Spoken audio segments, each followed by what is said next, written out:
ভারতের সামরিক দুর্বলতা, পাকিস্তান ও চীনের সাথে সম্ভাব্য সামরিক সংঘাত।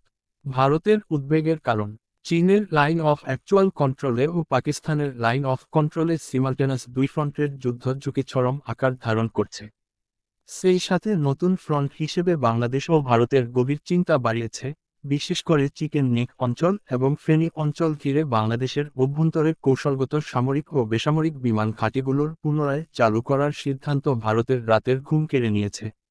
পাকিস্তানের হাতে রয়েছে ১৬৫+ পারমাণবিক ওয়ারহেড, চীনের রয়েছে ৫০০+ পারমাণবিক ওয়ারহেড SIPRI ডাটা অনুযায়ী। পারমাণবিক অস্ত্র ব্যবহারের ভারতের রয়েছে নো ফার্স্ট ইউজ নীতি, কিন্তু প্রতিপক্ষের রয়েছে সিমালটেনাস স্পেকট্রাম ডিটারেন্স নীতি। ভারতের সামরিক দুর্বলতা সমূহ: এক, অস্ত্রের আমদানি নির্ভরতা। ভারতের ৬০% অস্ত্র রাশিয়া ও ইসরায়েল থেকে আমদানিকৃত। যুদ্ধকালীন সময়ে অস্ত্রের এই সাপ্লাই চেইন গভীর ঝুঁকিতে পড়বে নিঃসন্দেহে। দুই, ভারতের সীমিত পারমাণবিক শক্তি। ভারতের আন্তঃমহাদেশীয় ব্যালিস্টিক মিসাইল বা ICBM অগ্নি-5 এর অপারেশনাল রেঞ্জ ৫,০০০ কিলোমিটার থেকে ৭,০০০ কিলোমিটার পর্যন্ত, কিন্তু চীনের ICBM DF-৪১-এর অপারেশনাল রেঞ্জ ১২,০০০ কিলোমিটার থেকে ১৫,০০০ কিলোমিটার পর্যন্ত, যা সম্পূর্ণ ভারত কভার করবে। তিন, লজিস্টিক্স সংকট। ভারতের হিমালয়ের রাস্তা ও রানওয়ে উন্নয়ন ধীর গতিতে চলছে চীনের তুলনায়। অন্যদিকে চীন ভারতের ৫ গুণ গতিতে উন্নয়ন কাজ চালাচ্ছে হিমালয়ের রাস্তা ও রানওয়ে নির্মাণে। ভারতের উপর পাকিস্তান ও চীনের যৌথ হুমকি, PLA এবং PF-১৭ সীমান্তে যৌথ মিলিটারি ড্রিল কৌশলগত যুদ্ধ প্রস্তুতির অংশ। চীনের game plan, string of pearls, Hambantota ও গোয়াদর দিয়ে ভারতকে এনসার্কেল করছে।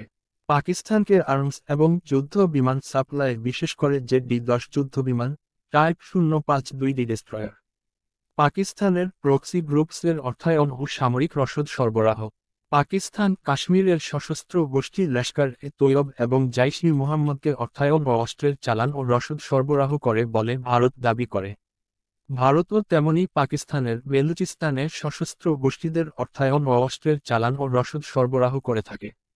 যুদ্ধের আশঙ্কা রিয়েল, কিন্তু প্রস্তুতি ক্রিটিক্যাল। ডিফেন্স বাজেট ২০২৪ অনুযায়ী ভারতের সামরিক বাজেট ১৩% বৃদ্ধি, যা ভারতীয় মুদ্রায় প্রায় ৬.২ লক্ষ কোটি রুপি। ভারত প্রতিবেশীদের থেকে নিজেকে সুপার পাওয়ার দাবি করা কিংবা দাদাগিরি দেখাতে গিয়ে ভারতের জাতীয় নিরাপত্তা, সার্বভৌমত্ব ও অখণ্ডতাকে চরম ঝুঁকিতে ফেলে দিয়েছে। পরবর্তী ভিডিও দেখার আমন্ত্রণ রইল। সকলের সুস্থতা ও দীর্ঘায়ু কামনা করছি। আল্লাহ হাফেজ।